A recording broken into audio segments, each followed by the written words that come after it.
اپنے چینل پر ہم آپ کو خوش آمدید کہتے ہیں۔ ہر روز ایک نئی کہانی کو سننے کے لیے ہمارے چینل کو سبسکرائب کریں اور کہانی کو مکمل سنیں۔ میری شادی کو بس ایک ہفتہ ہی گزرا تھا کہ شاہان دبئی جانے کے لیے تیار تھا۔ میں ضبط کے باوجود بھی اپنے آنسو روک نہیں پا رہی تھی۔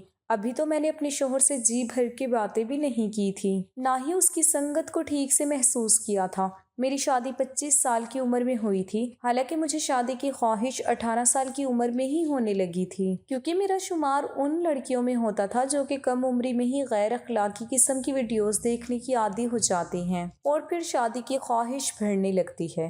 مگر اس پر ستم یہ کہ میں معمولی شکل و صورت کی مالک تھی۔ میرے لیے جو بھی رشتہ آتا مجھے بنا پسند کیے ہی چلا جاتا تھا، اور جب بھی میرے لیے کوئی رشتہ آ کر واپس جاتا تو میں کئی گھنٹے اپنے کمرے میں بیڈ پر لیٹی روتی رہتی، اور پھر اپنا دل بہلانے کے لیے میں موبائل لیتی اور پھر مختلف قسم کی ویڈیوز دیکھنے لگتی۔ مجھے شروع سے ہی موبائل پر رومانٹک سین دیکھنے بہت پسند تھے، اور اب تو فیس بک، انسٹا اور ٹک ٹاک پر جس طرح کی شادیوں کی رسموں پر بے باکیاں دکھائی جا رہی تھیں، میرے دل میں بھی خواہشیں اٹھنے لگی تھیں کہ میری شادی بھی ایسے ہی ہو۔ نکاح کی رسم الگ ہو، شادی اگلے روز ہو۔ نکاح ہوتے ہی میرا شوہر میرے پاس آئے، میرے ماتھے پر بوسہ دے، مجھے سینے سے لگائے، اپنی محبت کا کھل کر سب کے سامنے اظہار کرے۔ میں نے تو یہاں تک سوچ رکھا تھا کہ جب میری شادی ہوگی تو اپنی مہندی پر میں اپنے شوہر کے ساتھ بھنگڑا ڈالوں گی، جیسے آج کل کی لڑکیاں اپنی شادیوں پر ہلا گلا کرتی ہیں۔ میں بس ایسی ہی ویڈیوز دیکھتی رہتی تھی جس میں نیولے میرڈ کپلز باہوں میں باہیں ڈالے اپنے ہنی مون کا ایک ایک سین فیس بک اور ٹک ٹاک پر بھیج دیتے ہیں۔ میں کئی بار وہ ایک ہی سین دیکھتی رہتی تھی۔ اس وقت تو میرے دل میں ایسی شدت سے خواہش ہوتی تھی کہ کسی سے بھی ہو جائے، بس میری شادی ہو جائے۔ لیکن اس پر ستم یہ ہے کہ میں کسی کو پسند نہیں آتی تھی۔ جیسے جیسے میری عمر بڑھنے لگی، میری خواہشات میں شدت آنے لگی۔ جب بھی میری کسی کزن کی یا دوست کی شادی ہوتی جو عمر میں مجھ سے چھوٹی ہوتی تو میں اسے اس کے دلہے کے پاس بیٹھا دیکھ کر ٹھنڈی آہیں بھرتی۔ وہاں موجود کئی لوگ باتوں باتوں میں مجھ پر طنز کر جاتے اور میری والدہ سے کہتے کہ ارے رقیہ، ابھی تک افشا کا کہیں رشتہ نہیں کیا تو نے؟ یہ سمیرہ تو مجھے لگتا ہے افشا سے 4 سال چھوٹی تھی، اس کی بھی شادی ہو گئی۔ اس بات سے میری ماں بنا جواب دیے ہی اپنا رخ بدل لیتی، اور مجھے تو لگتا ہے جیسے کسی نے بڑے زور کا گھونسا میرے دل پر مارا ہے۔ مجھے سامنے بیٹھی اپنی کزن زہر لگنے لگ گئی۔ میرا دل چاہتا تھا کہ اس کا منہ نوچ لوں اور اس کی جگہ میں بیٹھ جاؤں۔ کچھ رشتے مجھے پسند نہ کرتے اور کچھ رشتے میرے والد اور بھائیوں کو پسند نہ آتے۔ کہتے کہ لڑکے کی عمر ہماری بہن سے زیادہ ہے، کبھی کہتے کہ یہ بس مناسب ہی کما سکتا ہے، ساری زندگی افشا ہمارے در پر ہی بیٹھی رہے گی کہ میرا یہ پورا کر دو، میرا وہ پورا کر دو۔ ہمارے اپنے بیوی بچے بھی تو ہیں، اس لیے کھاتا پیتا گھرانہ دیکھنا ضروری ہے۔ سب کو اپنی اپنی فکر تھی، کسی کو میرے جذبات کا تو احساس ہی نہ تھا۔ اب تو میرے چہرے کی رونق بھی مدھم پڑنے لگی تھی، اس لیے میں نے بے شرموں کی طرح اپنی والدہ سے خود ہی کہہ دیا۔ میں نے کہا میرے لیے جیسا تیسا رشتہ آتا ہے، جو مجھے پسند کرتا ہے بس اسی سے میری شادی کر دے۔ اگر وہ کم بھی کماتا ہو تو میں آپ کے گھر پر کبھی مانگنے نہیں آؤں گی، اس کی روکھی سوکھی بھی کھا کر گزارا کر لوں گی۔ میری ماں مجھے کہنے لگی دیکھو تو صحیح، کیسی بے شرم ہے، اپنے ہی منہ سے اپنی شادی کی بات کر رہی ہے۔ کم بخت، کبھی تم نے سنا ہے کہ کسی لڑکی کو ایسی بات اپنے منہ سے کہتے ہوئے؟ میں نے کہا اماں، جب آپ لوگ نہیں سوچو گے تو مجھے تو کہنا پڑے گا نا۔ یہی کہنا تھا کہ اماں نے چپل اتاری اور سیدھا میرے سر پر دے ماری۔ میں نے غصے سے اپنی اماں کو دیکھا۔ میں نے کہا کہ اگر آپ نے میرا یہ پیغام بھائی اور ابا تک نہیں پہنچایا تو رشتہ دیکھنے آنے والوں سے میں خود کہہ دوں گی کہ مجھے آپ کا بیٹا قبول ہے۔ میری یہ بات سن کر میری والدہ نے مغلیات بکنا شروع کر دی، جو جہاں کی گالیاں تھیں ساری کی ساری مجھے دے دی، لیکن مجھے اب پرواہ نہیں تھی۔ میں نے انتہائی مجبوری میں یہ قدم اٹھایا تھا۔ میرے اس قدم کے اٹھانے سے یہ ہوا کہ اگلا رشتہ آتے ہی منظور کر لیا گیا، لیکن لڑکے والوں کی ایک ہی ڈیمانڈ تھی کہ انہیں شادی جلد اور سادگی سے چاہیے۔ اس بات پر میرے گھر والوں کو بھی کوئی اعتراض نہ تھا۔ 1 مہینے کے اندر اندر میری شادی شاہان سے ہو گئی۔ میں نہیں جانتی تھی کہ شادی کی اتنی جلدی لڑکے والوں کو کیوں تھی، لیکن میں شاہان کو پا کر بہت خوش تھی۔ لیکن یہ خوشی بھی میری عارضی ثابت ہوئی۔ یہ تو شادی کے چند دن بعد معلوم ہوا کہ شاہان دبئی میں نوکری کرتا تھا۔ दुबई में किराए की टैक्सी चलाता था, इसलिए उसे ज़्यादा छुट्टियां नहीं मिली थी। जब मुझे ये पता चला कि 2 हफ्ते बाद ही वो दुबई चला जाएगा, तो ये सुनकर तो मैं बेहद परेशान हो गई। मैंने तो रोना शुरू कर दिया। मैंने कहा, ये क्या बात हुई? अगर आपने दुबई में ही रहना है तो शादी क्यों की है? शहान कहने लगा कि अभी मेरा छोटा भाई यूनिवर्सिटी में पढ़ता है। जब तक उसका कारोबारी सिलसिला शुरू नहीं हो जाता, घर का निज़ाम तो मुझे ही चलाना है। 3 बहनों की शादी मैं कर चुका हूँ, लेकिन बहनों का आना जाना भी बहुत है। इतने सारे अखराजात पूरे करने के लिए अगर मैं पाकिस्तान में टैक्सी चलाऊं तो कुछ भी पूरा नहीं कर सकता। शहान तालीम याफ्ता नहीं था, उसे बस टैक्सी चलाना ही आती थी। वो कहने लगा कि मैं दुबई में इतना कमा लेता हूँ कि घर में कभी तंगी नहीं हुई। मैंने कहा, ऐसा करो, मुझे भी अपने साथ दुबई ले जाओ। मेरी बात सुनकर वो मुस्कुराने लगा। कहने लगा, ये इतना आसान नहीं है। मेरा वहाँ पर अपना कोई ज़ाती घर थोड़ी ना है कि तुम्हें साथ ले जाऊं। वहाँ तो हम उसी वर्कशॉप में सो जाते हैं जिस मालिक की टैक्सियाँ चलाते हैं। जब मुझे ये पता चला कि वो साल में बस एक दफ़ा पाकिस्तान आता है, वो भी बस 15 से 20 दिन के लिए, तो मेरा दिल चाहा कि अपना सर दीवार से मारकर फोड़ डालो। ये कैसी शादी थी? अव्वल तो मेरी शादी सादगी से हुई थी, जैसे ख्वाब मैंने शादी के देखे थे वैसा कुछ भी नहीं हुआ था, लेकिन मैंने सब्र कर लिया था। उसके बाद शहान भी अनरोमांटिक किस्म का बंदा था। मेरी कभी खुल के तारीफ नहीं की थी, ना अपनी बेताबियों का इजहार किया। मैंने उस पर भी सब्र का घूंट पी लिया, लेकिन साल में बस 15-20 दिन शोहर की संगत पर मैं सब्र नहीं कर सकती थी। शहान ने शादी अपनी वालदा और घर वालों की खातिर की थी, ताकि बीवी, माँ और बहनों के नखरे उठाती रहे। मैं बहुत उदास हो गई थी। मेरे रोने का, नाराज होने का भी शहान पर कोई असर ना हुआ और वो दुबई चला गया। मेरे हिस्से में फिर से वही तन्हाई आई। मुझे रात भर नींद नहीं आती थी। शहान के साथ गुजरे दिन मुझे याद आने लगते हैं। पूरे 24 घंटों में बस 10 मिनट की वीडियो कॉल वो मुझे करता था। उसमें भी अपनी माँ और बहन भाइयों के बारे में पूछने लगता। मैं जो उसके प्यार भरे जुमले सुनने के लिए तरस रही होती थी, वो मुझसे कोई इजहार नहीं करता था। मेरी सास को बस मुझसे इतनी गर्ज थी कि मैं पूरा किचन संभाल लेती थी, नंदों की आओ भगत कर लेती थी। अलबत्ता देवर मुझसे बातचीत करता रहता था। अक्सर मेरी सास रात को अपनी नींद की दवाइयाँ खाकर जल्दी ही सो जाती। घर में मैं और मेरा छोटा देवर, जिसका नाम अब्बास था, हम घर में अकेले होते थे।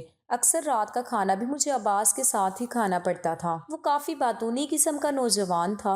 अक्सर अपनी यूनिवर्सिटी के किस्से, कहानियाँ सुनाने लगता, लेकिन मुझे उसकी बातों में बिल्कुल भी दिलचस्पी न थी। एक बार मैं किचन में खाना बनाते हुए इंग्लिश मूवी का बकिया हिस्सा देख रही थी, जिस मूवी को मैंने रात गुजारने के लिए रात को देखना शुरू किया था। काफ़ी बेहुदा किस्म की मूवी थी, लेकिन आधी मूवी के बाद ही मुझे नींद आ गई। दोपहर को मेरी सास अपने कमरे में थी, मैं किचन में खाना बना रही थी। अब्बास यूनिवर्सिटी से आने ही वाला था। सालन दम पर रखकर मैं किचन में रखी कुर्सी पर बैठ गई। हमारा किचन काफ़ी कुशादा था, इसलिए टेबल कुर्सियाँ किचन में ही रखी हुई थी। अक्सर मैं वहीं नाश्ता और दोपहर का खाना खा लिया करती थी। इंग्लिश मूवी में एक रोमांटिक किस्म का सीन था जो मैं देख रही थी, बल्कि हर चीज से बेगाना होकर मैं उस सीन में जैसे खो सी गई थी कि अचानक से मुझे ये लगा जैसे कोई मेरे पीछे खड़ा है। मैंने पलट कर देखा, अब्बास बिल्कुल मेरे पीछे खड़ा था और वो भी ये वीडियो देख चुका था। मैं उसे देखकर बुरी तरह से घबरा गई। वो भी सीधा हो गया, कहने लगा, खाना बन गया तो रोटी बना दे जल्दी से। मैंने कहा, हाँ बस बनाने ही लगी थी। मैंने फौरन से मोबाइल बंद कर दिया, रोटियां बनाने लगी। लेकिन इस वाक़ये के बाद मैंने महसूस किया कि अब्बास का रवैया मुझसे बदलने लगा था। पहले वो मेरे कमरे में कभी नहीं आता था, लेकिन फिर मेरे कमरे में आने लगा। कहता कि शाम की चाय आपके कमरे में ही पी लेते हैं, आजकल सर्दी बहुत ज़्यादा है, लाउंज में ठंड लगती है। मेरी सास शाम के वक्त सर्दी की वजह से अपने कमरे में रज़ाई में घुस जाती थी, फिर अपनी चाय, खाना सब कुछ वो कमरे में ही खाती थी। मैं शाम की चाय बनाकर अपने कमरे में ले आई, लेकिन जैसे ही मैं कमरे में आई, अब्बास के हाथ में मेरा मोबाइल था। वो यूट्यूब हिस्ट्री देख रहा था कि मैंने कौन कौन सी वीडियोस देखी हैं। मुझे उसकी ये हरकत बहुत बुरी लगी। आखिर वो कौन होता था मेरी प्राइवेसी देखने वाला? मुझे देखकर उसने मेरा मोबाइल एक साइड पर रख दिया। मैंने चाय की ट्रे बेड पर रखी और अपना मोबाइल पकड़कर साइड टेबल के दराज में रख दिया। चाय पीने के दौरान अब्बास मुझसे कहने लगा, भाभी आपको मूवीज कैसी अच्छी लगती हैं? उसके सवाल पर मैं चौंक गई थी। मैंने कहा, क्या मतलब? कहने लगा, मतलब एक्शन मूवी या रोमांटिक? وہ بڑی ترنگ میں بات کر رہا تھا۔ میں نہ جانے کیوں اس کے اس انداز پر خفت کا شکار ہوئی، شاید اس لیے کہ وہ اس دن میرے موبائل پر وہ واقعات سین دیکھ چکا تھا۔ میں نے کوئی جواب نہیں دیا تو وہ کہنے لگا، ویسے مجھے رومانٹک پسند ہے۔ اس نے یہ بات دھیمے اور مخمور لہجے میں کہی تھی۔ میں نے اس کی طرف برجستہ دیکھا تو کہنے لگا، انگلش رومانٹک قسم کی فلمیں مجھے بہت اچھی لگتی ہیں۔ اور آپ کو؟ اس کے اس سوال پر میں نے اسے گھور کر دیکھا تو ہنسنے لگا۔ کہنے لگا، بھابھی، مجھے آپ اپنی سہیلی بنا سکتی ہیں۔ ارے دیور بھابھی کا تو رشتہ ہی پیار محبت والا ہوتا ہے، اور آپ مجھے ویسے بھی بہت اچھی لگتی ہیں۔ بھائی نے بہت زیادتی کی ہے آپ کے ساتھ، بھری جوانی میں آپ کو اکیلا چھوڑ کر دبئی چلے گئے۔ دس از ناٹ فیئر۔ اس کی باتوں نے میرے کانوں کی لو تک سرخ کی تھی۔ میں نے کہا، عباس، میرے سر میں درد ہے، تم باقی کی چائے اپنے کمرے میں جا کر پی لو پلیز۔ بے شک مجھے شادی کا شوق تھا اور میں رومانوی مزاج کی تھی، لیکن محبت میں اپنے شوہر سے ہی کرتی تھی۔ عباس کون ہوتا تھا مجھ سے اس قسم کی بات کرنے والا؟ میرے سخت لہجے کو سن کر اس نے اپنا کپ اٹھایا اور کمرے سے باہر چلا گیا۔ عباس اپنے کام بلا جھجک مجھ سے کہہ دیا کرتا تھا۔ میں ناشتہ بنا رہی تھی جب بھابھی کی رٹ عباس نے اپنے کمرے میں لگانے شروع کی۔ میں نے چائے کی کیتلی کے نیچے آنچ ہلکی کی اور عباس کے کمرے میں چلی گئی۔ وہ اپنی شرٹ کے بٹن بند کر رہا تھا۔ مجھے بے حد شرمندگی سے محسوس ہوئی۔ جلد بازی میں نے بنا دستک کے ہی عباس کے کمرے کا دروازہ کھول دیا تھا۔ وہ کہنے لگا، ارے آپ دروازے پر کیوں کھڑی ہیں؟ آ جائیں اندر۔ یہ دیکھیں میری شرٹ کا بٹن ٹوٹا ہوا ہے، پلیز اسے جلدی سے لگا دیں، مجھے آفس کے لیے دیر ہو رہی ہے۔ میں جھجکتے ہوئے اندر آئی۔ عباس نے سوئی دھاگا مجھے تھما دیا۔ میں اس کی شرٹ کا بٹن لگانے لگی۔ وہ مسلسل مجھے دیکھ رہا تھا، اور جس وارفتگی سے دیکھ رہا تھا مجھے الجھن سی محسوس ہو رہی تھی۔ میں سانس لینا اس وقت بھول گئی جب اس نے میرے بالوں کی آوارہ لٹ کو اپنے ہاتھوں سے پکڑ کر میرے کان کے پیچھے کر دیا۔ میں ایک دم بوکھلا کر پیچھے ہٹی۔ کہنے لگا، کیوں گھبرا رہی ہیں؟ وہ لٹ تو آپ کو پریشان کر رہی تھی، میں نے سوچا پیچھے کر دوں۔ میں نے جلدی سے اس کی شرٹ پر بٹن لگایا اور کمرے سے باہر چلی گئی، لیکن اب میں نے محسوس کیا تھا کہ وہ میرے قریب آنے کی کوشش کرتا ہے۔ اب میں آواز سے کترانے لگی تھی۔ ایک بار رات کے وقت میں سو رہی تھی کہ مجھے لگا جیسے کسی کی نظروں کی تپش میرے چہرے پر پڑی ہے۔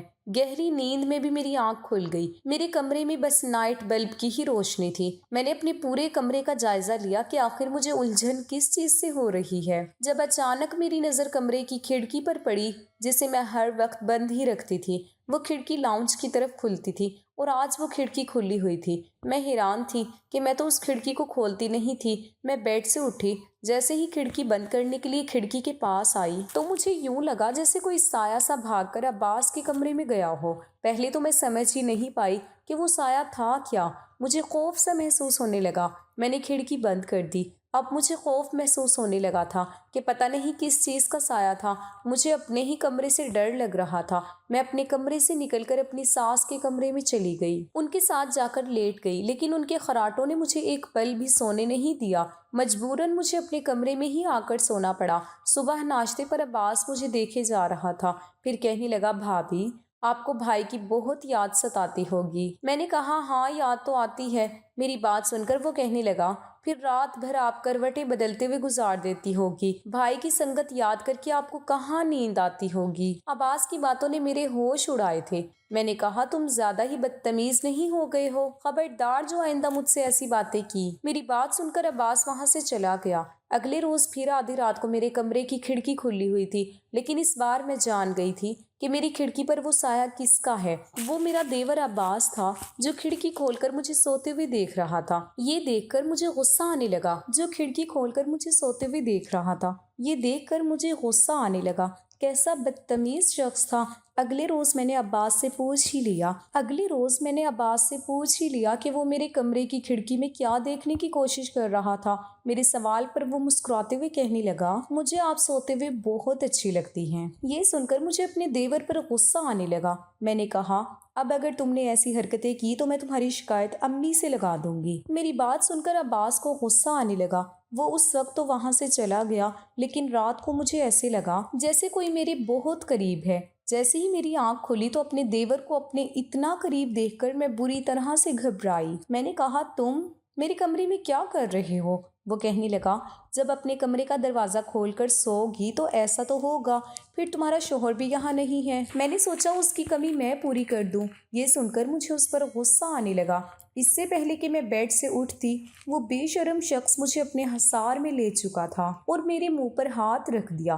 कहने लगा, दरवाजे से तो कोई भी अंदर आ सकता है, तुम ये दरवाज़ा मेरे लिए ही तो खोल के रखती थी। अब क्या नेकपार सा बन रही हो? हालांकि मैंने तो ऐसा कभी सोचा भी ना था। मैंने दरवाज़ा कभी इसलिए भी लॉक नहीं किया था क्योंकि मुझे यहाँ अपनी इज्जत का खतरा नहीं था। मैं तो अब्बास को भाइयों जैसा समझती थी, लेकिन सच ही कहते हैं, देवर आग होता है, उससे दूरी इख्तियार करनी चाहिए। उस शख्स ने मेरी इज्जत बर्बाद करके रख दी। मैं रोती रह गई, लेकिन उस शख्स को रहम ना आया। मुझे बर्बाद करने की बात कहने लगा, अगर फिर कभी मूड हो तो मुझे बता देना। मैं रो रही थी। मैंने कहा, तुमने मेरे साथ गुनाह किया है, खुदा तुम्हें बर्बाद कर देगा। कहने लगा, जैसी फिल्मी वीडियोस तुम रात भर देखती हो वो क्या है? वो भी आंखों का जिना है। गुनाह तो तुम भी करती थी, मैंने कर लिया तो क्या गलत किया? ये कहकर वो चला गया। मैंने कभी सोचा भी ना था कि मेरे साथ ये सब कुछ भी हो सकता है। अगले रोज़ मैं अपने मैके चली गई। मैंने सोचा कि ये बात अपने शोहर को बता दूं। मैंने अभी तक ये बात अपने मैके में भी किसी को नहीं बताई थी। एक बार मेरी एक दोस्त मुझसे मिलने आ गई। उससे मेरी बहुत गहरी दोस्ती थी। मैंने उसे अपनी सारी बात बताई। कहने लगी, तुम्हें शुरू से ही अपने देवर के साथ फ्री नहीं होना चाहिए था, उसे शुरू से उसकी हद में रखती। फिर कहने लगी कि तुम्हारा शौहर और सास कभी भी तुम्हारी बात पर भरोसा नहीं करेंगे। ये सुनकर मैं रोने लगी। वो सच कह रही थी, मेरी बात कोई भी नहीं सुनता। मेरी दोस्त कहने लगी कि तुम पढ़ी लिखी हो, अपने शौहर से कहो कि तुम्हें दुबई बुला ले, तुम वहाँ जॉब कर लेना ताकि अपने अखराजात खुद उठा सको। मैंने यही किया। मैंने शहान से कहा कि मुझे तुम्हारे बगैर यहाँ नहीं रहना, तुम मुझे भी दुबई बुला लो, मैं वहाँ नौकरी कर लूँगी या फिर मुझे तलाक दे दो। मैं सोच चुकी थी कि अगर शहान ने मुझे दुबई नहीं बुलाया तो मैं खुला ले लूँगी, लेकिन वापस ससुराल नहीं जाऊँगी। शहान ने मुझे दुबई बुला लिया। मुझे वहाँ स्कूल में टीचिंग की नौकरी भी मिल गई। एक छोटा सा फ्लैट भी किराए पर ले लिया। मैंने दोबारा पाकिस्तान का रुख नहीं किया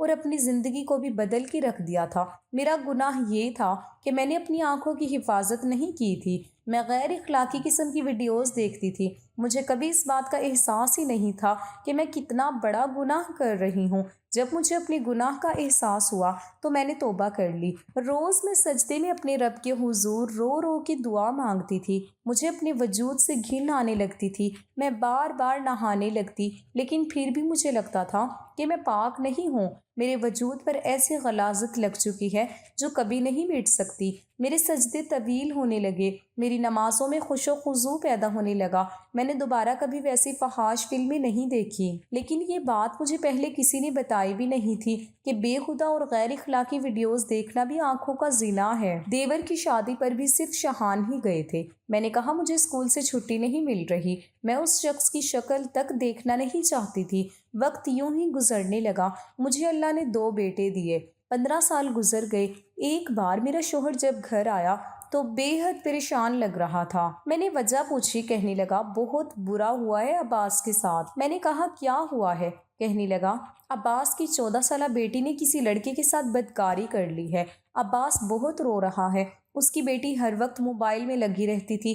किसी को नहीं पता था कि वो क्या देखती है। वो बच्ची गैर इखलाकी वीडियोस देखने लगी थी, इसलिए अपने स्कूल में पढ़ने वाले एक लड़के के साथ गुनाह कर बैठी। और अब घर वालों को इल्म हुआ है तो अब्बास का रो रो के बुरा हाल है। कहता है कि मुझसे ये बदनामी सही नहीं जाएगी। मैंने सोचा कि आज खुद पर गुजरी है तो उस शख्स के आंसू नहीं रुक रहे, और जब मेरे साथ ज्यादती की थी तब कैसे कैसे घटिया घटिया जुमलेबाजी कर रहा था। मेरा शौहर कहने लगा कि मैं सोच रहा हूँ उसकी बेटी की इज्जत पर मैं पर्दा डाल दूँ, अपने बेटे का निकाह उससे कर दूँ, लेकिन मैंने इनकार कर दिया। मैं शायद इतना बड़ा दिल नहीं रख सकती थी, लेकिन मेरा शौहर बाजिद था। मुझसे बार बार रिश्ता ना करने की वजह पूछने लगा। अब उसने मुझे चंद दिन का वक्त दिया कि मैं इस रिश्ते से इनकार की वजह बता दूं।